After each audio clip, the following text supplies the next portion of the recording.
Should be safe. The tug will be pulling very hard now. One wrong move, and the vessel could get stuck in the channel or collide with the quay.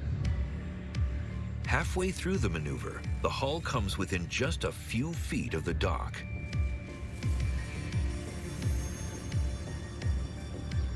Stop the bow.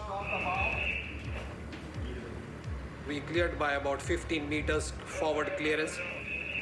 Now the tugs need to slowly push one Columba onto her berth, parallel to the cranes. But her size poses another problem. Since the ship is so big, pilot Herman can't see the quayside from the center console. Give it to me on the port and on the starboard side.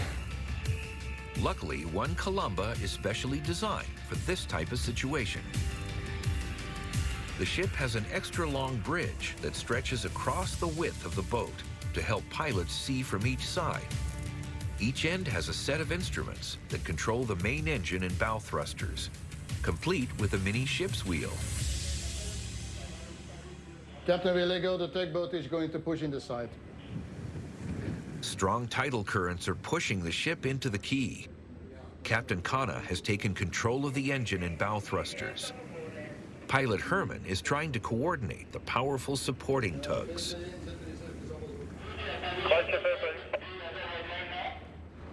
Okay. Stop the engine. Stop it. I have to keep it full port. Dead slow ahead. Let's go ahead. You control the tug, I'm controlling the thruster. So please don't do anything with the... Let's talk to each other, because otherwise you do different things from me and we are not able to bring the stern in. Let's go ahead and remove it. No. Whoa. Yeah, can I? Yeah, okay. Yeah. I'll give thruster to starboard. Thruster half to starboard is better. Yes. Yeah. Finally, after 2 tense hours, the one Columba is moored to the dock. It was a tough maneuver. A little delayed, but that's because you have to do things safely. So yeah, safety costs time. Without a moment to spare, the lifting cranes get right to work.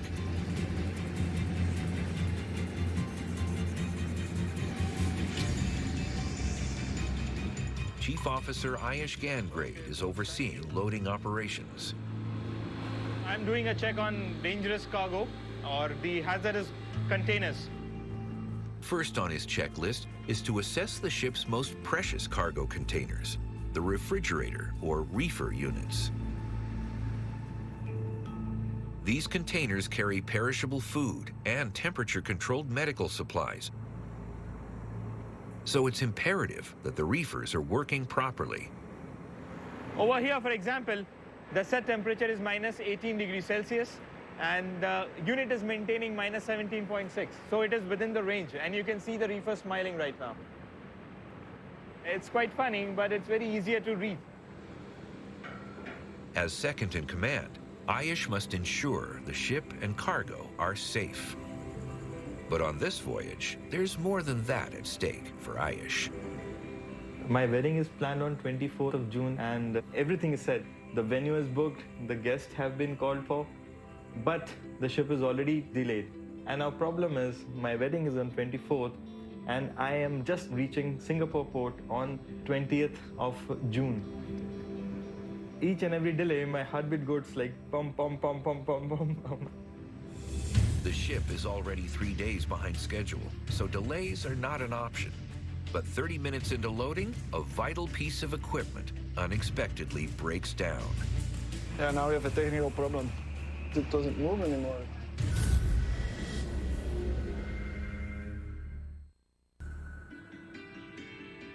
It's 7 p.m. Monster vessel One Columba has just arrived into port at Antwerp, ready to load 1,200 containers onto the ship. But earlier challenges at sea have caused the ship to be delayed by 3 days, so the pressure is on for the crew to load the ship as quickly as possible. Crane driver Tom Vandewiele is starting his shift. For Tom, the work is difficult, but personally fulfilling. I am afraid of heights, So this job, yeah, it's to get me over it. I don't know, but I like it. When it's good weather, it's amazing. Driving a crane this massive is not an easy task.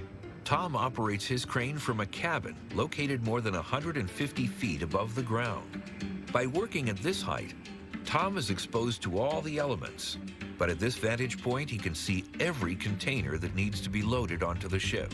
Normally we do about 300 containers a person with 1, 2, 3, 4, 5, 6 cranes. It's 1,200 containers we move this shift. Measuring 455 feet long, the cranes are fast and powerful. To perform a lift, Tom drives the crane across the full extent of One Columba's hull. Below, the crane's mighty spreaders lock onto 1 or 2 containers at a time. Once the containers are secured, they are lifted and placed onto the ship. In some ways, it's like Tetris you're playing, or a video game, yeah. The most difficult part is to keep focused, because when you move your eyes for 5 seconds, there could be something catastrophic. I think that's the hardest part. Tom is lifting an average of almost 1 container a minute. But 30 minutes into his shift, he notices something has gone wrong. Yeah, now we have a technical problem. It doesn't move anymore. A broken crane could seriously delay the loading process. And at this point, any additional setback could cost thousands of dollars of lost revenue. One Columba is one of over 5,000 container ships in operation that form a vast global trade network.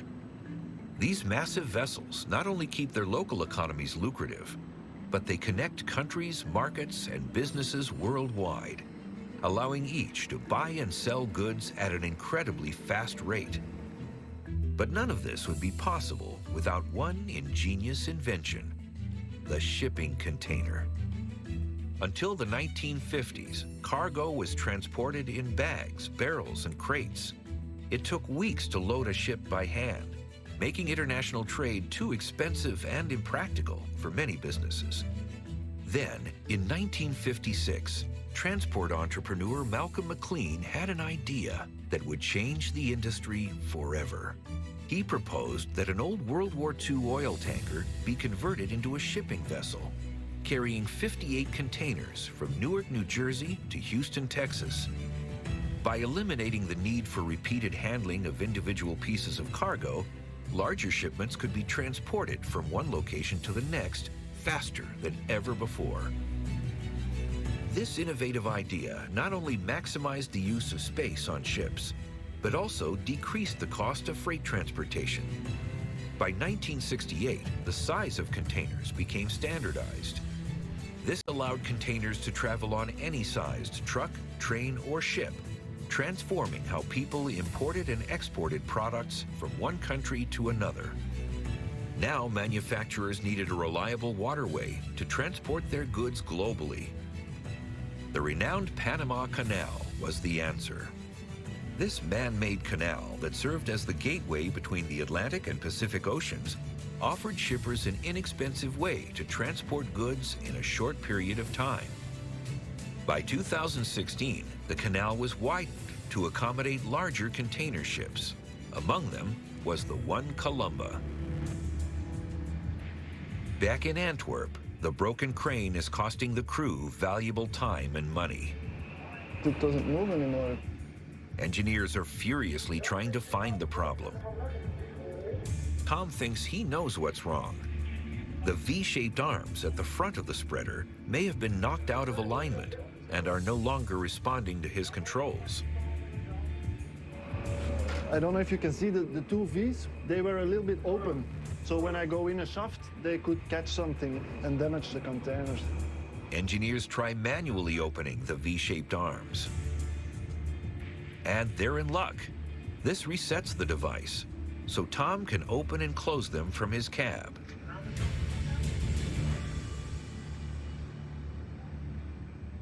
Now it's fixed, yeah. Now we can get back to it. The pressure is on for Tom and the rest of the operators as they work through the night to make up the time from the delay. By early morning, all containers are on board. The weather wasn't optimal, there was a little wind, but no damages. The One Columba is loaded and she's ready to go. Eager to avoid any further delays, the crew prepares the vessel for departure. Chief Officer Ayush Gangrade checks that the containers are properly secured. To maximize space, containers are stacked on top of each other. Each stack consists of 9 containers of smaller sizes and weight distributions. But if a stack falls over, there could be catastrophic consequences.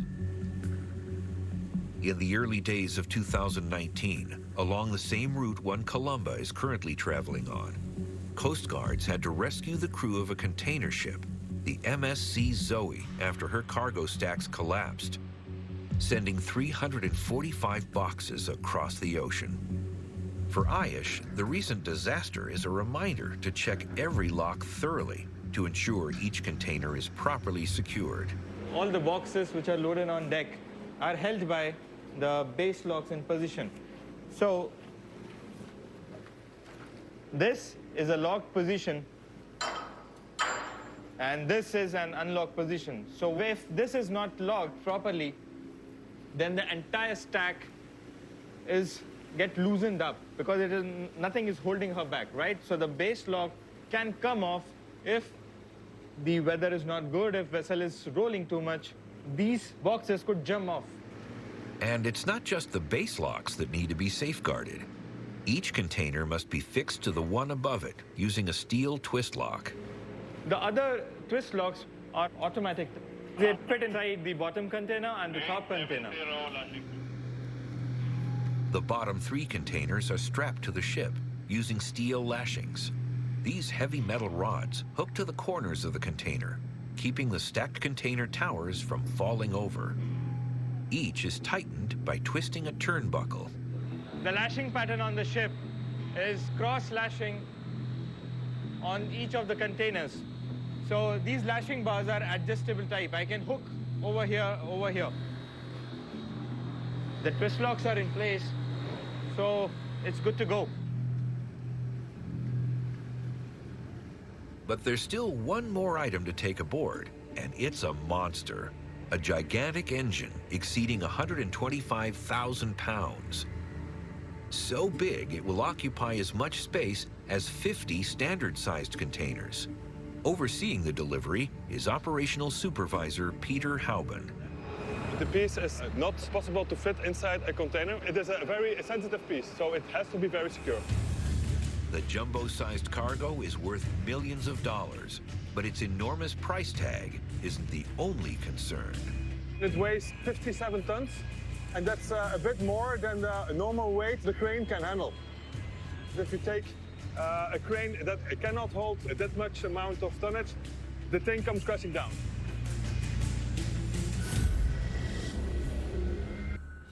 It's 7 a.m. at the port of Antwerp. Workers have just finished loading the last regular-sized container onto the One Columba. After hours of heavy lifting, the crew has just one more container to lift. A monster engine weighing over 125,000 pounds. To lift this massive container, the crew uses a 165-foot tall crane that can lift slightly over 175,000 pounds. But lifting something this size is a risk. If the crane's cables are too weak, the container could come crashing to the ground, injuring the workers. So we have to put on special cables for the weight. They have attached a thing we call a Klephaken to the crane, a strong chain of 15 tons. They take the cable, so it just stays like one piece until it is landed inside the hull. Once the reinforced cables are double-checked, the crane makes the lift. The danger is that the cargo starts moving around and then it can hit the vessel. As the precious cargo hangs in the balance, all the lifting team can do is pray for a successful result.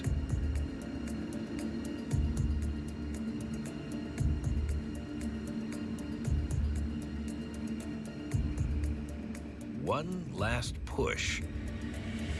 And touchdown. The engine has landed.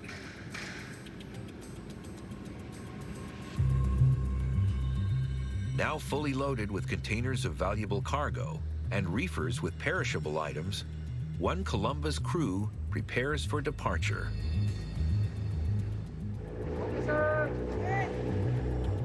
Ayush and his team attach tow lines to the tugs to guide the vessel out to sea. But as the crew reels in the mooring ropes that shackle the ship to the dock, they discover a problem. Okay, stop! The enormous winches that are able to hold up to 66,000 pounds each keep getting jammed. More, okay. Do from here only, bosun. Yes, sir, they got stuck on the winch. We are trying to remove it, sir. This is a tidal port, and the tide is of about 4.5 to 5 meters. So what happens is the mooring ropes are under so much of strain, they get stuck like this.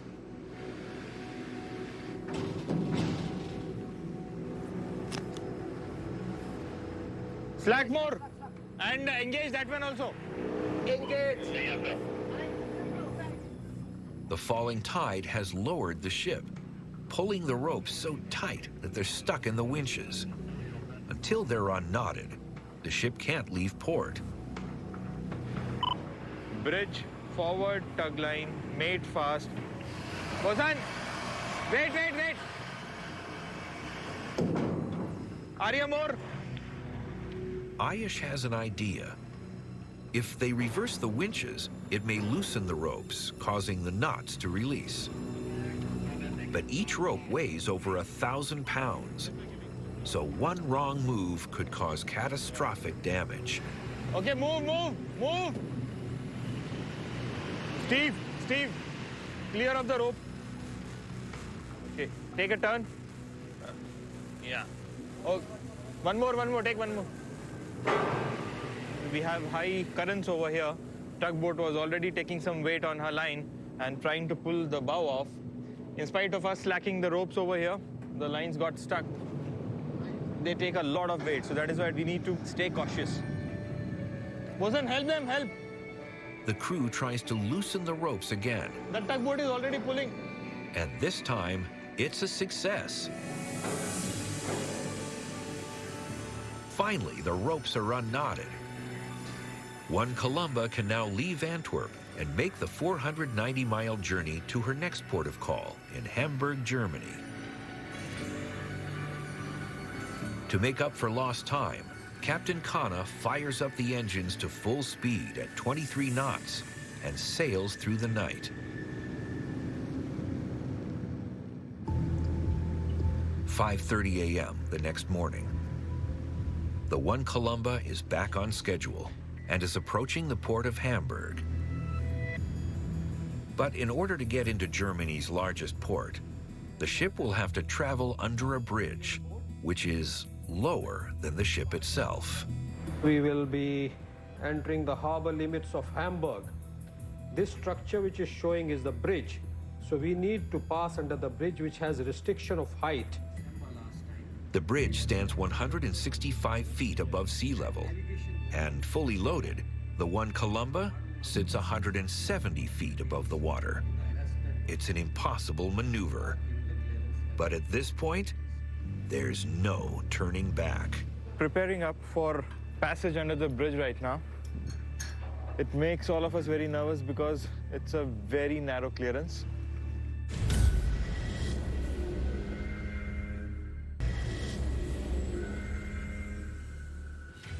Monster container vessel One Columba is approaching her next stop in Hamburg, Germany. But in order to get into port, she'll have to travel under a massive cable stay bridge that's lower than the height of the fully loaded ship.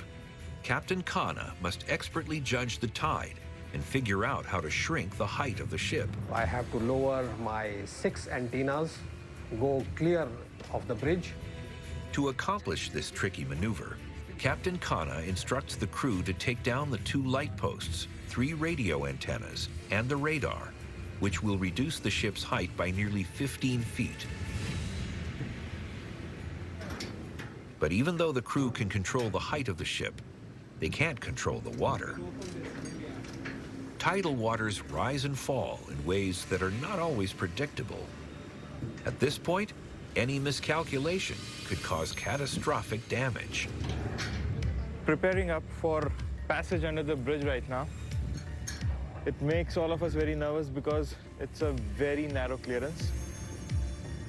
In these freezing temperatures, it's a race against time as the crew disconnects the stud bolts and steel lashings that hold the antennas in place. We have about an hour and 15 minutes to be ready for the transit under the bridge. We have got a big hydraulic jack, and we'll be using that to lower a very heavy antenna, which is also known as the Christmas lights, because it has got many red, green, multicolored lights. After 45 minutes, the crew finishes lowering the 16-foot-high, 3,300-pound light posts and antennas. We'll just lash it up on the base, and we are good to go. But as the sun comes up and the mammoth vessel approaches the bridge, Captain Khanna realizes he's run into another roadblock.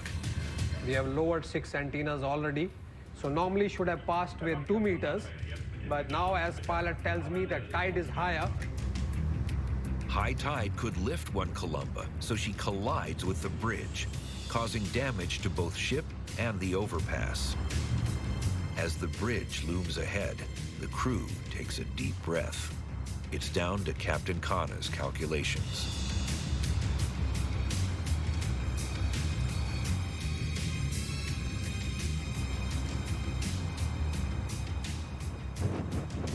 Wow, that's it. That's it. Wow, really close, really close. That's good. Absolutely, very nice. Now that the One Columba has successfully cleared the bridge, the crew prepare to dock in Hamburg. But they only have 48 hours to drop off and reload 4,200 containers, almost a third of the ship's capacity. It's a nearly impossible job.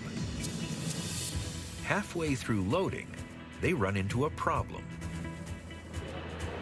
Chief Officer, please come in, sir. Sir, we have repair problems here in Bay 66. Deep in the cargo bay, electrical engineer Leonard Beleo has discovered a fault with one of the refrigerator units. Okay. We have alarm, sir. Yeah, can you get me the menu? The temperature inside the unit needs to remain cool at 50 degrees, but now it's currently over 80 degrees. And we have some sensitive cargo inside, and it does not look good. So I guess I'll probably call for shore help right away. Refrigerated reefers contain temperature-sensitive perishables. Failure to cool these products at the right temperature is not an option. Subsequently, for Ayush, things go from bad to worse. Send them for a recheck once we start loading. In addition to its expected cargo, the ship is scheduled to transport an extra 134 containers. With so much weight on the ship in such shallow waters, the extra load will make the ship sit too low in the water. In shipping terms, this type of weight distribution is known as the draft. So according to our plan of departure, we are restricted to have our draft, that is the sinkage of vessel underwater, to about 13 meters. But the cargo planning which we have received from the shore terminal, it reflects the drafts of 13.15 to 13.20, which is not acceptable as we cannot depart like this. Due to the extra weight, some of the cargo can't be loaded on board. But this itself causes another problem. It's not safe for the ship to operate with unbalanced cargo, especially with a load this big. With the clock ticking, the crew is desperate to figure out a solution. For Ayush, the delay not only has financial consequences, but personal ones. The ship is already delayed. And our problem is, my wedding is on 24th. The day I told her, she was so furious. And she was like, what is happening with the ship? Do you want me to run away with somebody else?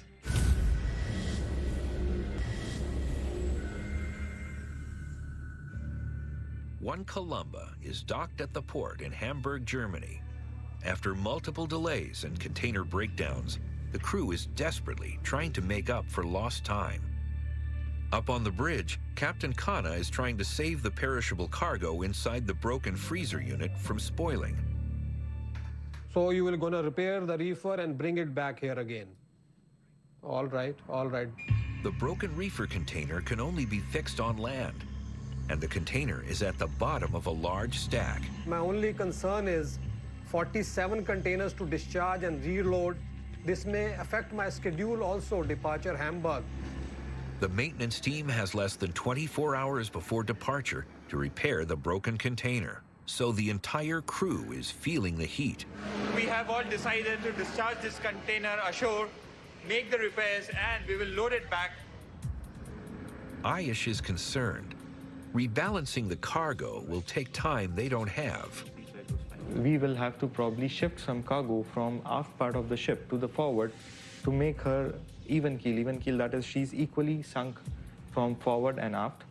And second point is, if required, we'll cancel some cargo so that she comes up a little bit, lightens up, and we can sail out at 13 meters of draft. Once the broken container is lifted off of the ship and sent out for repair, the team gets to work restacking the boxes across the boat to evenly distribute the load. 24 hours later, and the faulty refrigerated unit has been fixed and loaded back into the cargo bay. Electrical engineer Leonard Maleo checks that it's working. Now, okay, the temperature is the same as the set point now. 10 degrees, the same as the set point. Temperature is okay. Now that the reefer container is back up and running, Ayush can finish redistributing the new cargo and complete the loading operations. Finally, after a tense 24 hours, One Columba departs the port of Hamburg and heads to her next destination in Rotterdam. 2 a.m. the next day, One Columba is approaching Rotterdam. But with unpleasant weather ahead, the pressure is on for Captain Kana.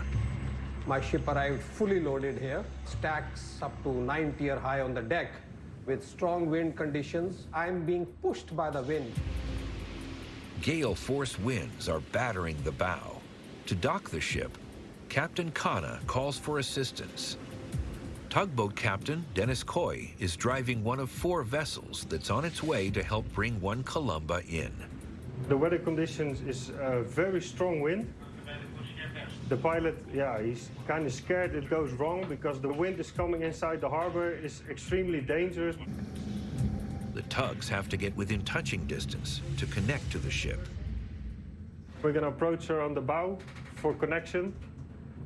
The dangerous part of the connection is we get sucked to the vessel, turn around and hit by the vessel. Then we have also a very big chance of capsizing. Dennis positions his tug below One Columba's enormous hull.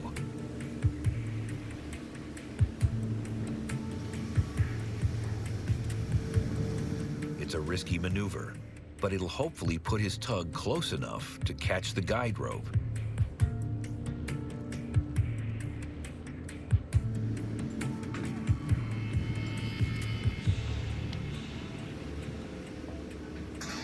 With the line secured, the tug springs into action.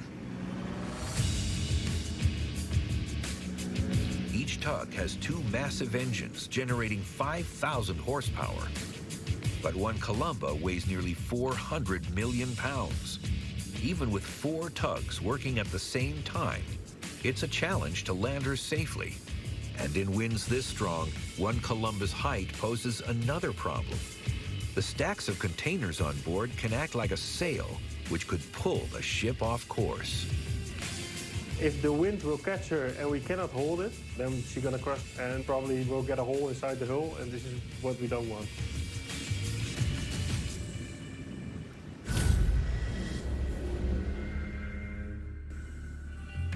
In Rotterdam, 4 local tugboats are furiously trying to maneuver monster container vessel One Columba into port.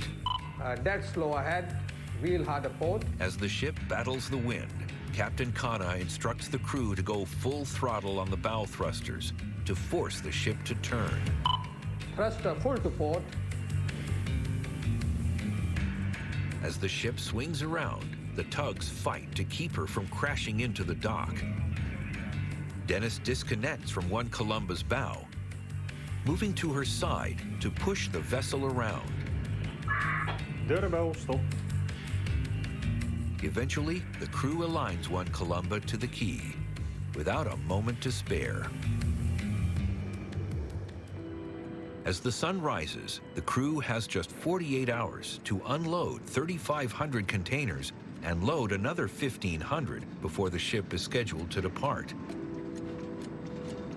Meanwhile, the engineering team uses the time docked at port for some critical maintenance.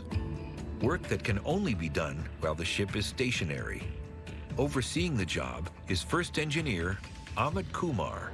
I like it as a whole, especially the maintenance part, which is very challenging because when it comes, it takes full day, full team.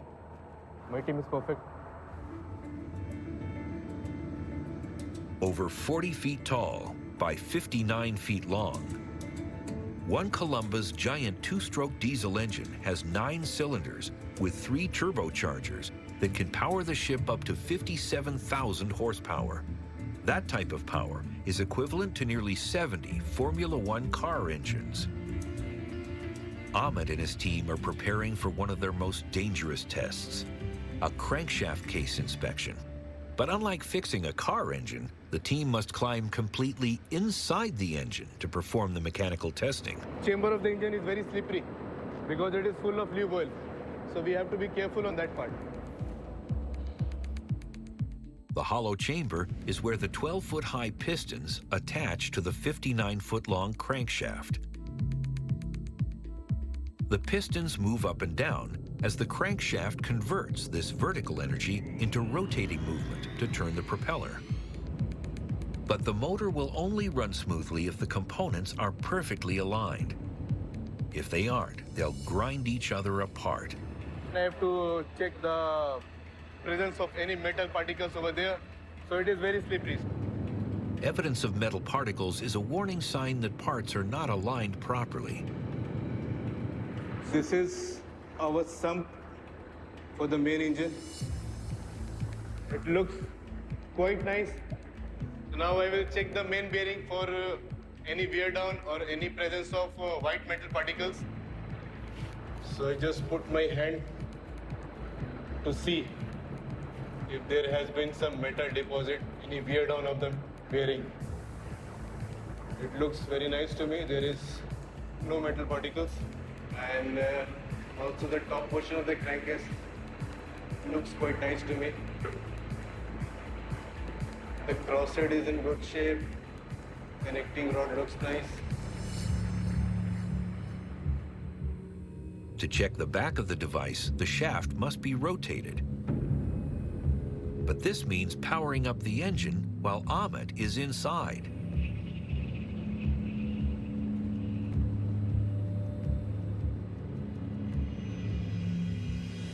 Okay, stop. No metal traces, nothing. So this one is also in good shape, our bottom end bearing as well as our main bearing. They are in good shape. Once every inch of the machine is inspected, All in good condition. Amit gives the all clear that the engines are in top working order. Everything seems perfect. Not an issue. We can easily go anywhere in the world.